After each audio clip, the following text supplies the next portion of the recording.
मौजूद हैं अभिषेक जी। अभिषेक जी, आपका बहुत बहुत स्वागत है। बहुत बहुत धन्यवाद सर। सर, सबसे पहला प्रश्न जो आज शहद के आसपास हमारा किस्सा कहानी घूमने वाली है, प्योरिटी कैसे चेक कर सकते हैं हम शहद की? सबसे पहले आपके सभी दर्शकों को नमस्कार। बात है शहद की प्योरिटी चेक करने की। देखिए, बहुत सारे मापदंड हैं। मेरा ये मानना है कि आज तक ऐसा कोई मापदंड भारत में बना ही नहीं जिसमें शुद्ध शहद की प्योरिटी हम चेक कर पाए, क्योंकि जितने भी एडवर्टाइजमेंट दी जाती है वो उसी के आधार पे दी जाती हैं जो एक कृत्रिम शहद बनाया जाए, चाहे उसको पानी में डालने की बात हो या फिर कई बार ऐसा होता है कि कुत्तों को डाल देते हैं, वो उसको नहीं खाता है।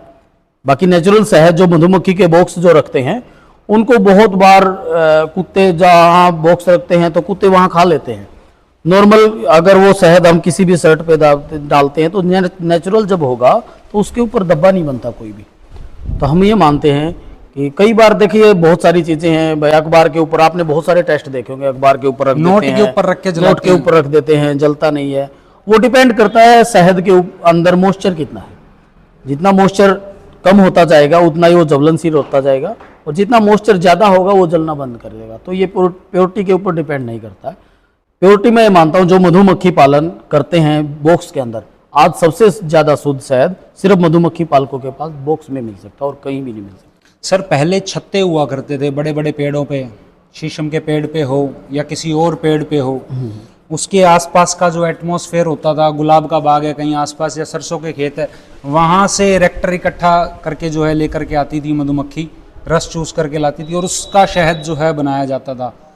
तो वो नेचुरल एक प्रक्रिया, बड़े बड़े छत्ते होते थे। वो चीज़ जो है बक्से में आप खुद बता रहे हैं सिमट के रह गई है। देखिए, उसके ऊपर बहुत सारी डिपेंड जो चीज़ें करती हैं वो ज़्यादातर तो पेस्टिसाइड वगैरह हो गया, क्योंकि हम इतना पेस्टिसाइड करने लगे कि मधुमक्खियाँ, वैसे भारत में 4 तरह की प्रजाति हैं जो शहद दे सकती हैं। उसमें एक पहाड़ी मक्खी होती थी जिसकी आप बात बता रहे, जो पेड़ों के ऊपर बहुत बड़ा छत्ता लगता था।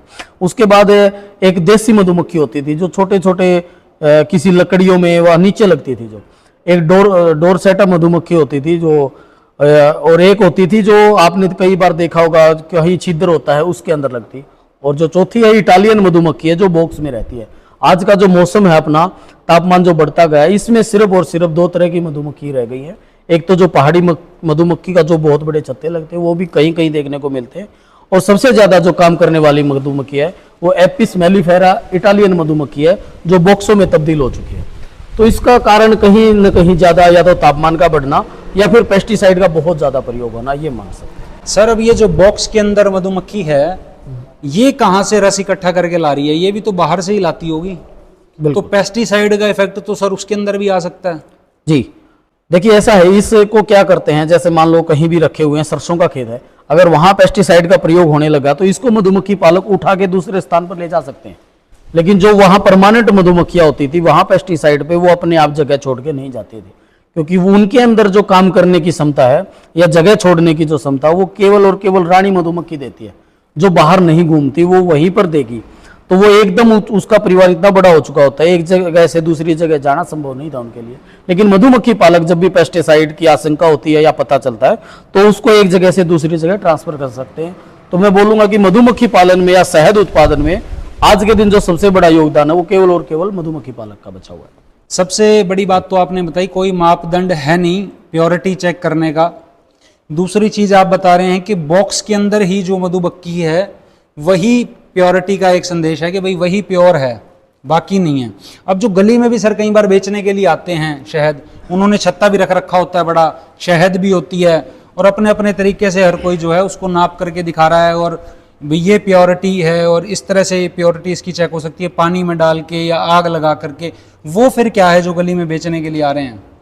देखिए, गली में जो बेचने आते हैं वो आप समझते हैं वो सीधा सीधा उन मधुमक्खी के छत्तों से होगा जो आज बची ही नहीं है, क्योंकि मैं पहले ही बोल चुका हूं कि इतने मधुमक्खी के छत्ते आपको कहीं देखने को ही नहीं मिलेंगे। तो वो जो छत्ता डाल करके लाते हैं, आप उनसे आग 5 किलो शहद लोगे तो चाहे नेक्स्ट डे उनसे 10 किलो शहद भी ले सकते, उनके पास मिलेगा। वो एक कृत्रिम शहद है जो एक शुगर सिरप से या कॉर्न सिरप से बनाया जा सकता है, जिसकी कॉस्ट लगभग 20 से 25 रुपए पर केजी पड़ती है जी। तो उसको या तो चीनी का घोल डाल करके उसके अंदर कुछ मात्रा शहद की डाल करके बना सकते हैं हम। उसमें से आप जो नेचुरल शहद की बात कर रहे हैं ना, या उसकी टेस्टिंग की बात, आप जब मधुमक्खी के बॉक्स के नजदीक से भी जाएंगे तो आप इतनी गंध होगी, इतनी सुगंध होगी, तो आपको महसूस होगा कि यहाँ मधुमक्खी रखी है। और आप किसी भी ब्रांड का या किसी भी गली में बेचने वाले के शहद को आप लेकर के देखेंगे तो इतनी आपको ना तो सुगंध आएगी और ना इतना टेस्ट बनेगा। और मैं बता दूं, नेचुरल जो शहद होता है वो अपने आप में बहुत ज़्यादा मीठा होता है, और जो आजकल जो शहद आ रहे हैं उसके अंदर वो इतना मिठास आपको देखने को नहीं मिलेगा। ब्रांड की आपने बात करी, तो ब्रांड सर बड़े बड़े ब्रांड हैं और लिखा हुआ होता है डिब्बों पे 100% प्योरिटी की गारंटी या 100% प्योर है। कुछ ब्रांड तो ऐसे हैं उन्होंने अपने ही ब्रांड में 2 या 3 टाइप के शहद बना दिए। एक तो नॉर्मल शहद बेच रहे हैं वो 120-130 रुपए का पाव, एक वो बेच रहे हैं 350 रुपए का पाव, एक उससे भी महंगा बेच रहे हैं, ऑर्गेनिक कह करके बेच रहे हैं। ब्रांड एक ही है सर, लेकिन शहद अलग अलग हैं। और कई बार हम देखते हैं उनका शहद जम भी जाता है और ऐसा बोला जाता है नेचुरल शहद जो होगा, प्योर होगा, वो जमेगा नहीं। तो पहले तो इसे ये चीज़ बताइए कि जमने और ना जमने का क्या कॉन्सेप्ट है, फिर आगे बढ़ते हैं। देखिए, मेरा ये मानना है एक मधुमक्खी पालक होने के नाते कि नेचुरल शहद ही जमता है। अच्छा, शहद में कई वैरायटी होती हैं। जो तिलहन की फसलें होते हैं, जैसे सरसों की हो गई, सूरजमुखी की होगी, ऐसे जो फसलें होती हैं जिनसे तेल निकलता है, उनका शहद 110% जमता ही जमता है, बिल्कुल देसी घी की तरह दानेदार हो जाता है। अच्छा जी। बाकी की जो चीजें रह गई, वो सफेदे का शहद या शीशम का या नीम का, जामुन का, तुलसी का, ये जो शहद होते हैं ये कुछ परसेंट 5 से 7% नीचे जम सकते हैं थोड़ी सी मात्रा में, लेकिन हर एक शहद को एक समय पर जमना ही पड़ेगा, क्योंकि उसका वो प्राकृतिक गुण है, उसके अंदर क्रिस्टल बनते हैं और अपने आप टूटते हैं। अभी मस्टर्ड शहद की बात ले लीजिए, सरसों की, वो 100% सर्दियों में जब आप कभी आएंगे तो 100 का 100% जमा हुआ मिलेगा। अगर 250 ग्राम है तो 250 का 250 ग्राम आपको बिल्कुल देसी घी की तरह मिलेगा, और वो उसकी प्योरिटी की गारंटी है। बात रही जो कंपनियों की, बोला एक ही कंपनी कई तरह की वैरायटी। आज जो अपने देश में प्रचलन चल रहा है वो ज्यादातर मेरा मानना है कि ऑर्गेनिक को लेकर के चल रहा है। शहद में ऑर्गेनिक हो ही नहीं सकता, क्योंकि मधुमक्खियां एक समय पे सरसों पे भी जाएंगी और वहां अगर यूकेलिप्टस या सफेदे के पेड़ है तो वहां भी जाएंगे, क्योंकि इनका कोई दायरा नहीं है। ये एक डायरेक्शन में लगभग 3 किलोमीटर के करीब जा सकती हैं, तो चारों तरफ का जो एरिया कवर करेंगे उसमें किसी भी तरह के फ्लावर होंगे वो उससे नेक्टर उठाएंगे। तो हम ये श्योरिटी के साथ नहीं बोल सकते कि वो सफेदे के फूल पे गई है या सरसों के फूल के गई। अगर वो सरसों के फूल के ऊपर गई है तो नेचुरल सी बात है, वहां तो स्प्रे वगैरह पेस्टिसाइड होता है, तो ये श्योरिटी नहीं है कि वो ऑर्गेनिक होगा। लेकिन आज लोग हमारे क्या हैं, ऑर्गेनिक नाम से उसकी तरफ भागे जा रहे हैं। तो वो कंपनी वालों को या बड़े बड़े ब्रांड को मौका मिल रहा है कि उन लोगों को, मैं सीधा सीधा बोलूंगा कि ठगने का। जो शहद हम 300 से 400 रुपए किलो दे सकते हैं, वो 1000 से 2000 किलो रुपए तक देते हैं, वो सिर्फ एक ऑर्गेनिक नाम लगा के।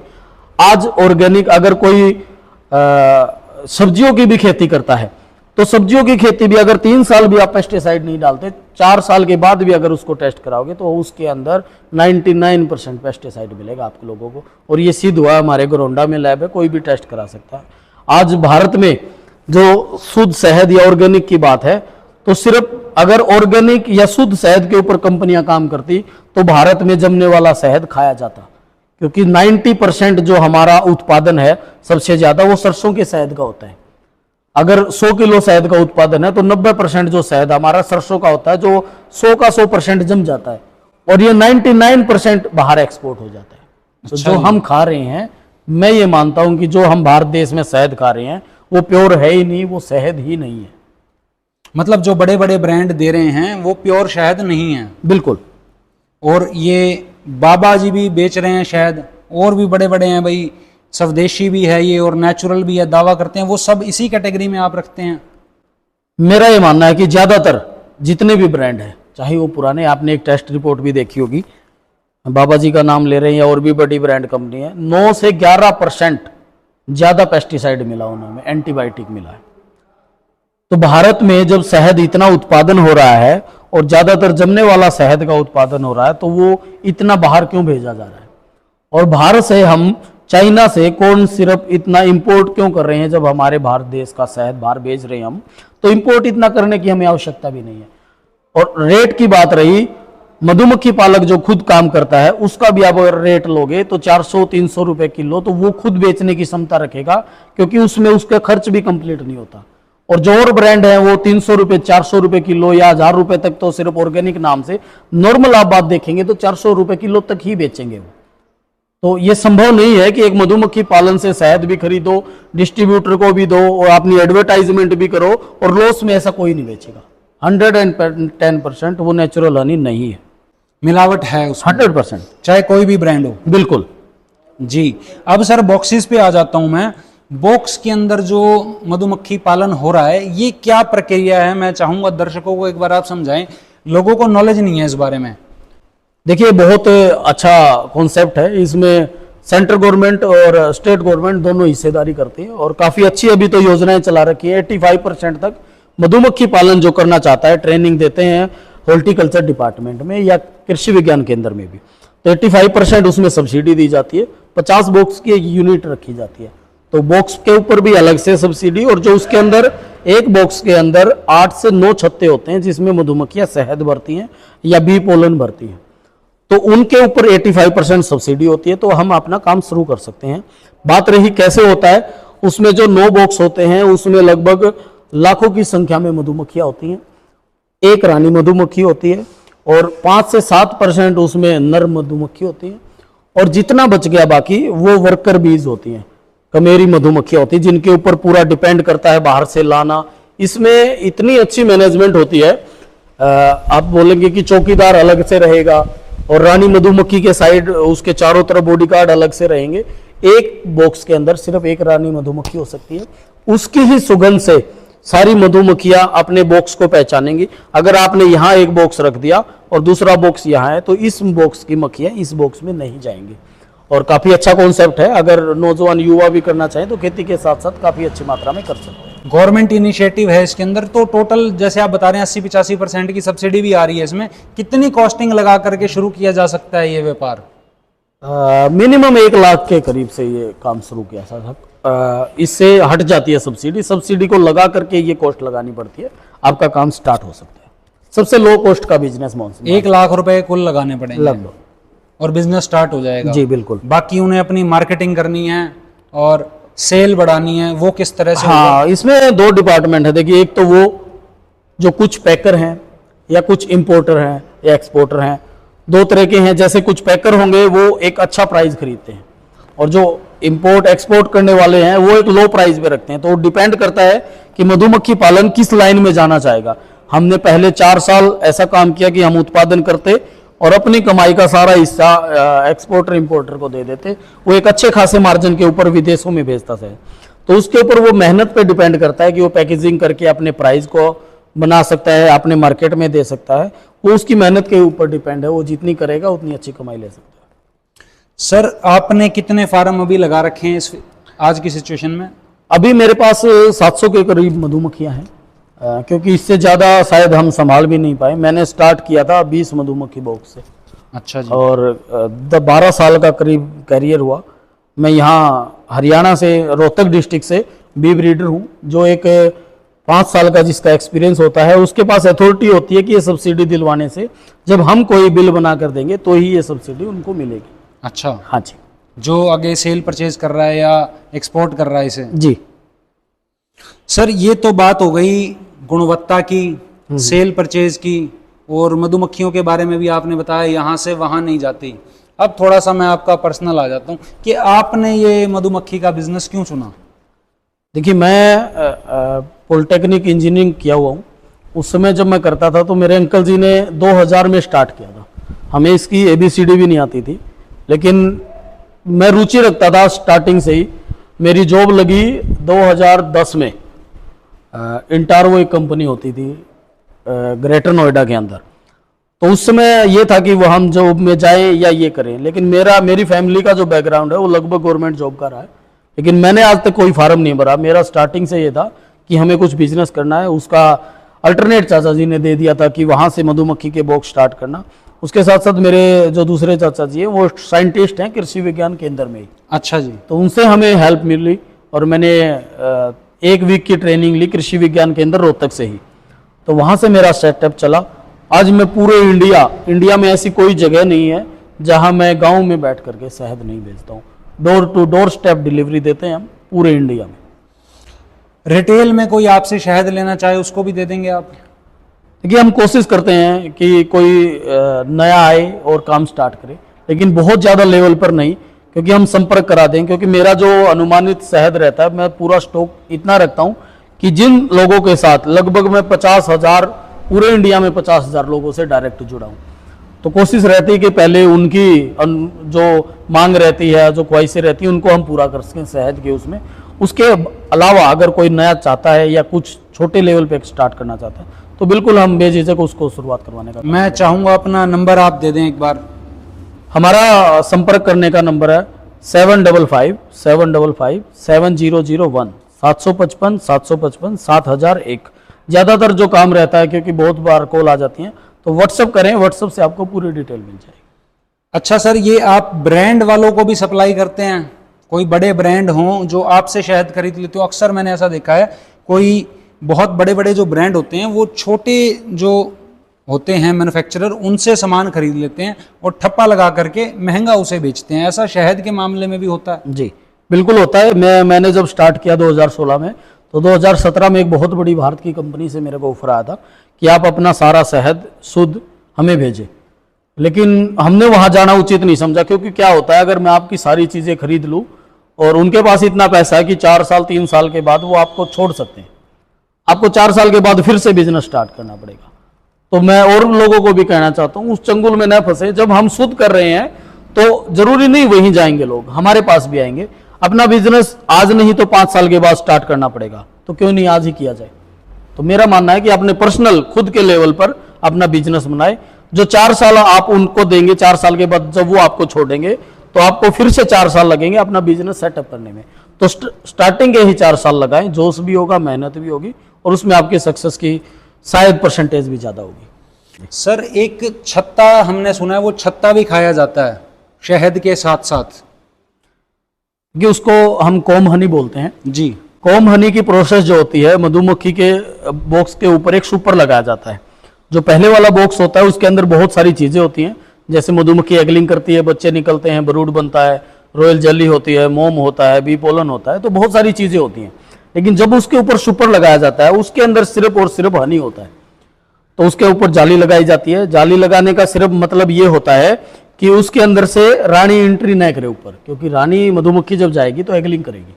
तो एगलिंग रोकने के लिए उसके ऊपर जाली लगाई जाती है, फिर सुपर लगाया जाता है। तो मधुमक्खियां जो शहद लेकर आती हैं तो उस सुपर में डालती हैं, उससे हम कॉम हनी बनाते हैं। और वो जैसे छत्ते पहले तोड़ करके खाते थे शहद, वो बिल्कुल उनकी तरह नेचुरल शहद होता है, जो छत्ते के साथ खाया जा सकता है, as it is comb honey की तरह। जी, जो छत्ते समेत वो शहद खाया जाता है जी। उसमें कोई ज़्यादा एक्स्ट्रा विटामिन मिनरल होते हैं शहद की बजाय, या सेम चीज़ ही होती है वो? नहीं, ऐसा तो नहीं कह सकते। शहद के अंदर जो न्यूट्रिशन होते हैं, जो उसकी क्वालिटी होती है, वो तो सेम ही रहती है। लेकिन उसके अंदर जो एक्स्ट्रा चीज़ें होती हैं, कई बार क्या होता है, बहुत सारे लोग जब वो मशीन से शहद निकलता है तो कुछ बच्चे भी निकल जाते हैं।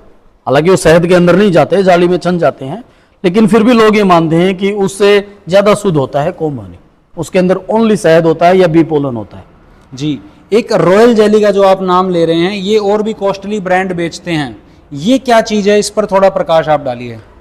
देखिए, मधुमक्खी पालन जब हम करना स्टार्ट करते हैं तो उसका सबसे लो कॉस्ट का जो पदार्थ है या जो खाने की चीज़ें हम बोल सकते हैं, वो शहद है। शहद सबसे कम वैल्यू रखता है।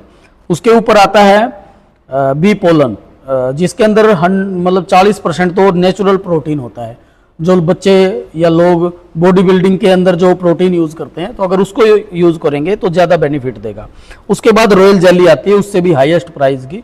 रॉयल जेली क्या होती है, वो लोगों के घुटनों में दर्द या हार्ट की बीमारियों तक भी काम बहुत ज़्यादा अच्छा काम कर सकती है। वो क्या होता है, जब मधुमक्खी एगलिंग करती है तो उसके 1 दिन का जो एग होता है, उसके अंदर एक झिल्ली बनती है जो पानी के बिल्कुल सफ़ेद दूध की तरह होती है, पानी की तरह इतनी पतली, उसको रॉयल जेली बोलते हैं। उसको निकालना बहुत बड़ी मुश्किल प्रोसेस है, क्योंकि अगर उसको 1 सेकंड के लिए सूर्य देवता की किरणें लग जाएं या धूप लग जाए तो वो खराब हो जाती है। उसको बहुत ही ठंडे टेम्परेचर के नीचे निकाला जाता है।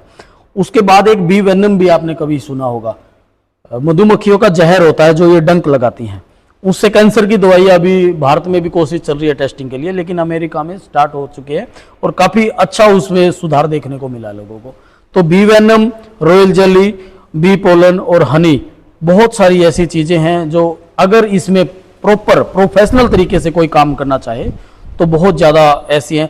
जो बी वेनम की मैंने बात की, 1 तोला लगभग 1 लाख रुपए के करीब का आता है जी। तो बहुत अच्छा एक मार्जिन है, अगर आप चाहें तो बहुत आगे तक जा सकते हैं। सर ये जो रॉयल जेली है, ये आप बता रहे हैं कि वो अंडे देती है मधुमक्खी, उसके थ्रू प्रोसेस है ये एक, तो इसके अंदर क्या वो अंडे खराब हो जाते हैं फिर उसके? नहीं, अंडे क्या होता है, जब एक दिन की एगलिंग वो करती है तो वो पिघलना स्टार्ट हो जाता है। अच्छा। छोटे उसमें तो वो उसका वो दूध की तरह पानी बन जाता है, क्योंकि अंडा तो वो सीधा देती है उसके अंदर, लेकिन जब रॉयल जेली बनती है तो पिघल जाती है। जब उसकी शेप लेता है फिर वो ऐसे घूम करके एक बच्चे की शेप लेता है। तो उससे पहले की जो प्रोसेस होती है, अंडे से 1 दिन बाद की जो प्रोसेस होती है, वो रॉयल जेली की प्रोसेस होती है। अब सर एक सारे कॉन्सेप्ट से हटके हम बात करते हैं। एक कॉन्सेप्ट चला हुआ वीगन वाला कि दूध दही नहीं खाएंगे हम, कि भाई जो गाय होती है उसके बछड़े के लिए दूध होता है, या भैंस का हम इसलिए दूध नहीं पियेंगे, बछड़े के लिए होता है, पनीर नहीं खाएंगे, अंडे भी नहीं खाएंगे, मांसाहार नहीं करेंगे। तो उन लोगों को फिर शहद भी नहीं खाना चाहिए, क्योंकि शहद हमारे लिए थोड़ी ना बना रही है मधुमक्खी। जी इस पर बिल्कुल, क्या राय रखते हैं आप? देखिए मधुमक्खी लगा लीजिए या कि दूध की बात की, गाय भैंस लगा लीजिए, वो सब अपने, हम भी जो काम करते हैं अपने परिवार के लिए करते हैं। ऐसा तो लोगों को चोरी भी नहीं करनी चाहिए, बिल्कुल, किसी का दिया हुआ खाना भी नहीं चाहिए, क्योंकि सब अपने लिए ही तो कर रहे हैं, कोई दूसरे के लिए नहीं कर रहा। लेकिन एक प्रोसेस अगर देखी भी जाए तो जब अगर हम भैंस का गाय का दूध भी नहीं निकालेंगे तो वो बच्चा भी उसका सेहत खराब कर सकता है, उसकी भी हो सकती है, गाय की भी हो सकती है। ऐसे ही मधुमक्खी होती है, जब मधुमक्खियों में शहद की मात्रा बहुत ज्यादा हो जाती है तो वो अपने आप में हीट करना स्टार्ट कर देती है। जब मधुमक्खी का शहद इतना गर्म हो जाता है कि हमने अपनी आंखों से मधुमक्खी की मक्खियों को, मधुमक्खी के बॉक्स के अंदर जो शहद हीट होता है वो बिल्कुल जलने के उपरांत भी हमने उनको देखा है। तो वो इतना हीट हो जाता है कि मधुमक्खियां ऑटोमेटिक मरना स्टार्ट कर देती हैं। तो ये जीवन चक्कर है, आज उन्होंने बनाया, दूसरों ने लिया, तो ऐसा ही चलता रहेगा तो अच्छा रहेगा। सर मैं ऐसा समझता हूँ कि हमने जीवन चक्र अपना ही नहीं सबका छेड़ दिया है। पॉल्यूशन, बढ़ता हुआ टेम्परेचर, ग्लोबल वार्मिंग, जैसे आप बात कर रहे थे अभी कि टेम्परेचर बढ़ रहा है, तो जो पहले पेड़ों पे शहद हुआ करता था आज वो खत्म हो गया, क्योंकि पेड़ बचे नहीं है उस प्रकार के। तो डिब्बों में दोस्तों जो है अब शहद बनाया जा रहा है, और मैं ये समझता हूँ सर, क्या ये जबरदस्ती नहीं है एक बार को उनके साथ? देखिए कहीं ना कहीं हो सकता है कि ऐसा हम समझते हैं कि जबरदस्ती है, लेकिन मैं उन मधुमक्खी पालकों को भी धन्यवाद देना चाहूंगा जिन्होंने मधुमक्खी को बचाया है, क्योंकि आज सबसे ज्यादा मधुमक्खी ही पर्यावरण की हितैषी है जी। क्योंकि पहले आप तितली, भंवरे देखते थे, वो पोलिनेशन का काम करते थे, एक फूल के ऊपर बैठ करके और नर मादा को मिला करके उसकी पैदावार या ताकत को बढ़ाने का काम करते हैं, जो आज लगभग खत्म हो चुका है। तो उसमें जो भागीदारी है, अभी 3 तरह से पोलिनेशन जो पहले होता था, या तो कीट पतंगे तितलियां करती थी, या हवा से या पानी से होता था। हवा से पानी से तो शायद अभी भी हो जाता होगा, लेकिन जो सबसे ज्यादा पोलिनेशन है वो मधुमक्खी पालन से या तितलियों से, मधुमक्खियों से ही होता है, क्योंकि वो एक कमजोर फूल पे भी बैठती हैं और एक ताकतवर फूल के ऊपर भी बैठती हैं। तो जब वो दोनों का मिलान करती हैं तो उसमें शुद्धता भी आती है, गुणवत्ता भी आती है, और एक ऑर्गेनिक और अच्छी चीज, मतलब फलों के लिए या फूलों के लिए हम उनको बोल सकते हैं। ऑर्गेनिक मतलब इसलिए बोल सकते हैं क्योंकि उसमें बाहर की जो बीमारियां होती हैं, अदर पेस्टिसाइड, जो बाहर की बीमारियां होती है, उसको मधुमक्खी अपने खाने मात्र से या उसको करने से वो खत्म कर देती है, जो पहले तितलियां, भंवरे इस काम को करते थे। सर स्पेशल शहद भी बता करके बेचे जा रहे हैं, भाई ये गुलाब का शहद है, गुलाब के बाग में से आया हुआ शहद है, या किसी स्पेशल फ्रूट का शहद है, ये ऐसा भी कुछ होता है क्या? इसको वैल्यू एडिशन बोलते हैं।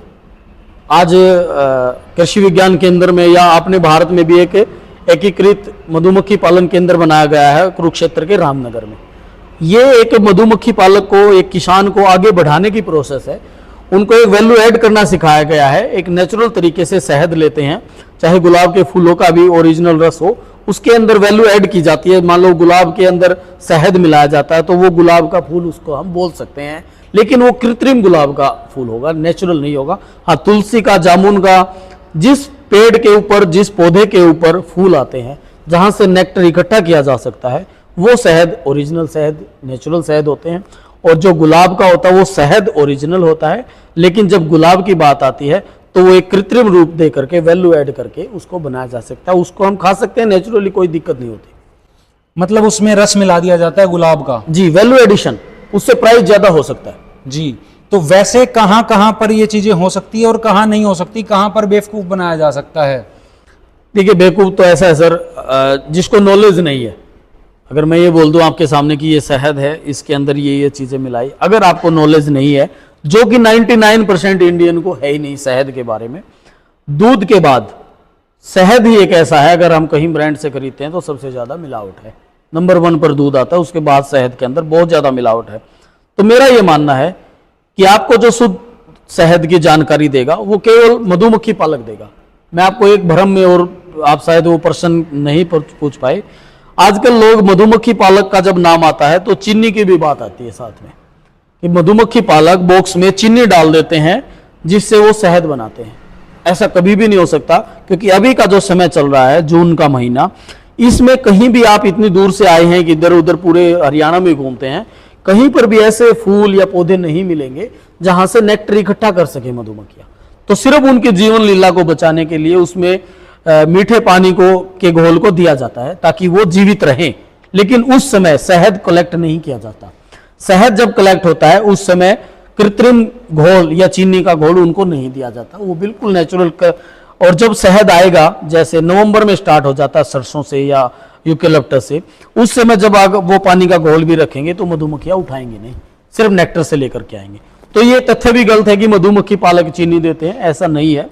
चीनी के अलावा जो भी ब्रांड देते हैं वो एक ऐसे पेस्टिसाइड देते हैं, आपको ऐसे एंटीबायोटिक देते हैं जो चीनी से भी कहीं ज्यादा घातक साबित हो सकते हैं। केमिकल्स आते हैं। बिल्कुल जी। तो दोस्तों, एक तो हमें अभिषेक जी के साथ ये जानकारी मिली, प्योरिटी आप घर पर टेस्ट नहीं कर सकते, लैब टेस्टिंग हो सकती है।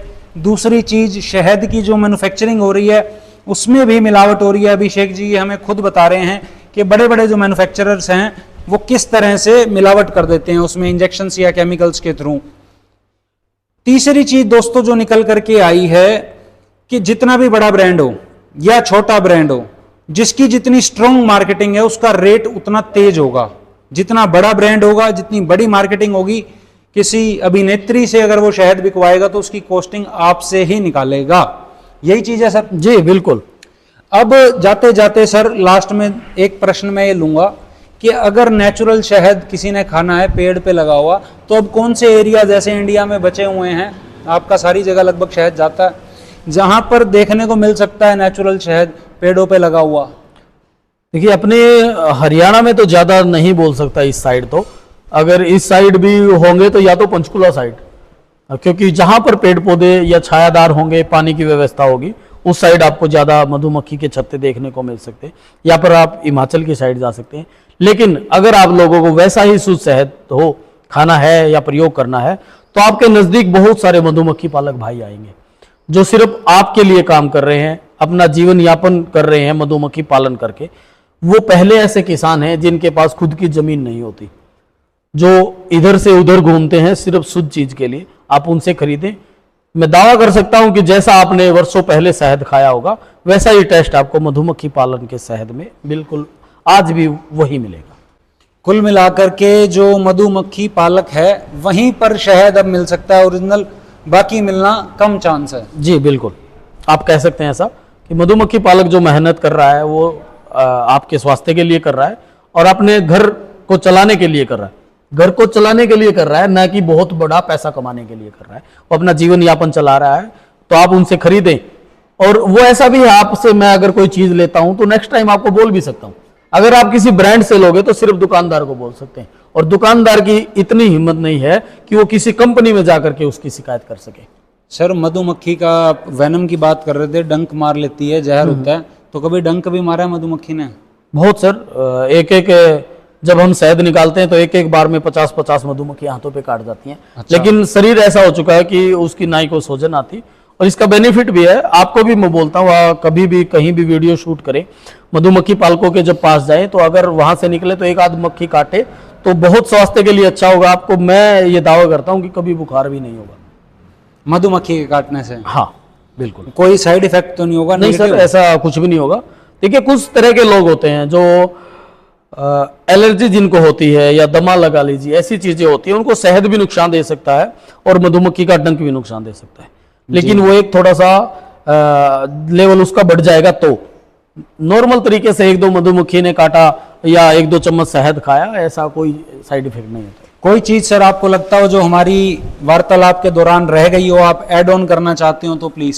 देखिए वैसे तो लगभग हमने सारा कवर कर ही लिया, लेकिन मैं फिर से यही कहना चाहूंगा, आज मधुमक्खी पालक बहुत ही दयनीय स्थिति में है।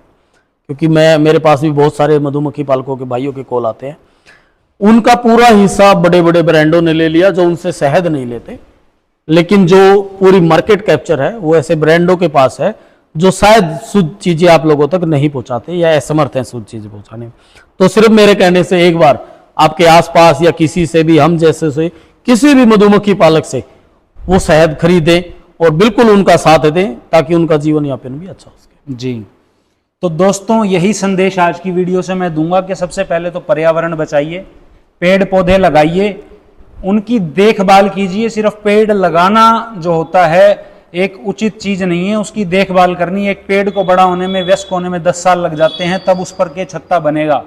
और अगर आसपास फूल नहीं है, खेती नहीं है, जमीन नहीं रहेगी, फ्लैट बन जाएंगे, तो कहीं पर भी कोई प्योरिटी की चीज आपको नहीं मिलेगी। सबसे बड़ा जो संदेश है यही देना चाहूंगा। क्या मैं सही कह रहा हूं सर? जी जी बिल्कुल। तो दोस्तों पर्यावरण को बचाइए तो हर चीज आपको प्योर मिलेगी। और अभिषेक जी आपने आज बहुत सारी जो है मधुमक्खी और शहद के बारे में हमें जानकारी दी है, मैं बहुत बहुत आपका धन्यवाद करता हूं। बहुत बहुत धन्यवाद सर, आप आए और आपके दर्शकों को भी आप लोगों ने वीडियो ज्यादा से ज्यादा शेयर कीजिए। सर भी इस मुहिम को चलाने में लगे हुए हैं कि अच्छे लोगों को ढूंढ करके आप लोगों के समक्ष लाने का काम कर रहे हैं। आप इनका भी साथ दीजिए और प्रत्येक उस किसान का साथ दीजिए जो ईमानदारी से अपने कर्तव्य पर निष्ठावान होकर के कार्य कर रहा है। आप सबका बहुत बहुत धन्यवाद सर।